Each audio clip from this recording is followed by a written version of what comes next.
Assalamualaikum brother, selamat datang kembali di channel MMA Story.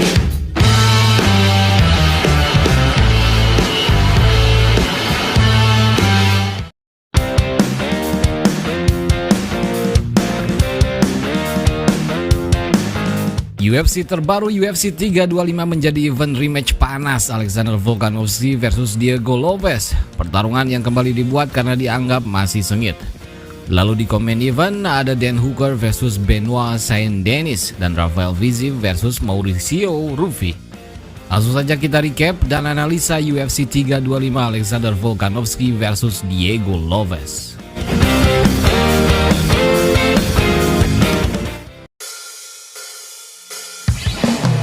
Kita langsung ke pertarungan utama rematch Volkanovski versus Diego Lopes di UFC 325.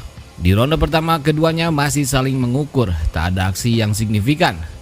Di ronde kedua mulai panas, keduanya mulai berani menyerang. Volk mulai menemukan ritme, pukulan-pukulan bersih mulai mendarat, namun tak ada aksi yang berbahaya. Di ronde ketiga nyaris sama, pertarungan tak terasa seperti perebutan gelar. Lopes kurang otot dan greget, tak ada yang spesial.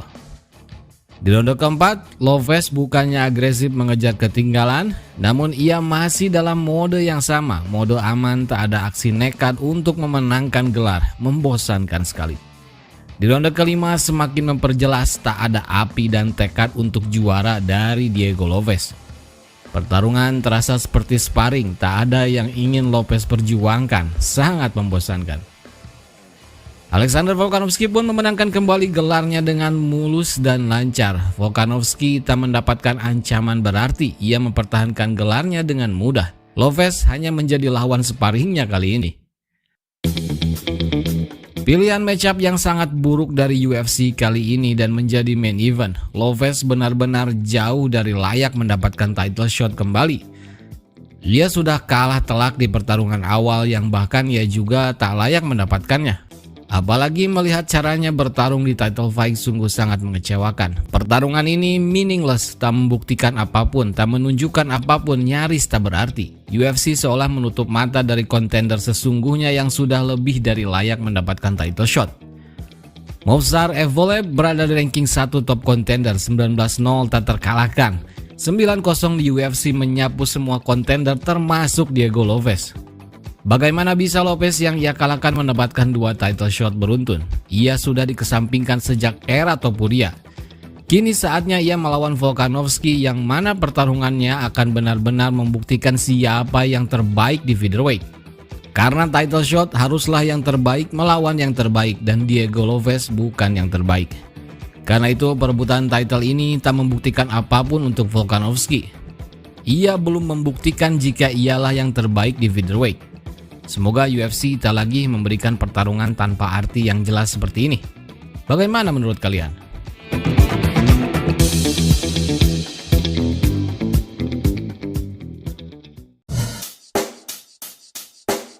Check the mic and make sure it sound right, boys. Persembahkan merchandise MMA Story kini diproduksi dengan material cotton premium yang 2 kali lebih lembut dan adem dengan warna hitam yang lebih pekat dan mewah. Dipadukan desain eksklusif anti-mainstream dari Seekers Apparel. Dapatkan produk kami di Shopee melalui link di deskripsi video ini.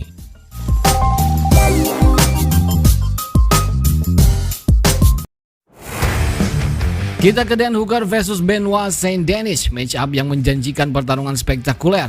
Peperangan 2 petarung eksplosif penuh kejutan. Sejak ronde pertama pertarungan sudah sangat seru, keduanya saling tukar pukulan dan beberapa kali beradu teknik gulat. Saint-Denis pada akhirnya bisa men-takedown dan terus dominan hingga akhir ronde, baik di ground maupun di striking. Di ronde kedua Dan Hooker menemukan momentum, Benoit hampir saja roboh, namun ia malah mencoba men-takedown Benoit Saint-Denis, yang pada akhirnya membuatnya seketika berada dalam kontrol Saint-Denis. Saint-Denis meraih posisi full mount dan menghajarnya sampai benar-benar babak belur dengan puluhan ground and pound yang akhirnya membuat wasit menghentikan pertarungan. Benoit Saint-Denis pun menang dengan TKO.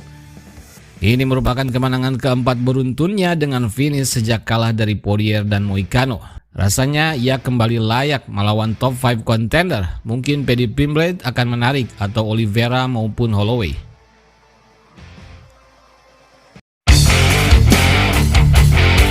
Rafael Fiziev versus Mauricio Ruffi cukup menjadi perhatian. Keduanya striker eksplosif penuh teknik.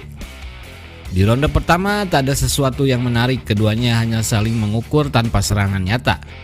Begitupun di ronde kedua, namun di ronde ketiga Ruffi meledakkan pukulannya.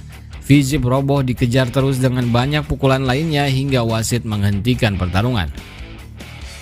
Ruffi pun sukses comeback dengan kemenangan TKO setelah sebelumnya ia kalah dari Benoit Saint-Denis. Rafael Fiziev seperti kehilangan keliarannya dan kebrutalannya, ia tak menemukan ledakannya. Meski agresif, namun ia tak berani menyerang penuh. Tak ada kombinasi, hanya kick dan satu pukulan lalu mundur. Dan ketika lengah, Ruffi pun merobohkannya.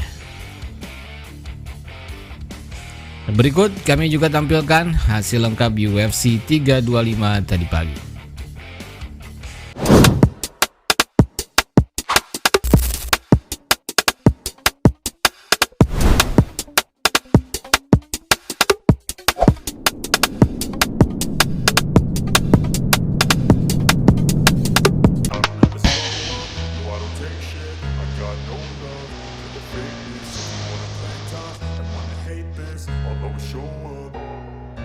I don't ever slow up, no I don't take shit. I got no love for the fakeness. If you wanna play tough and wanna hate this, I'll always show up and make a statement. I don't ever slow up, no I don't take shit. I got no love for the fakeness. If you wanna play tough and wanna hate this, I'll always show up and make a statement. Everything I do so instinctive and so passionate. Every word I move so descriptive like an adjective. I got a vendetta against people who patented being negative when you should be getting after it. I got facts over tracks, this and that, spitting slow, spitting fast, I could roast, I could gas, think I'm okay at last, but I don't know if that can erase all the past and the pettiness.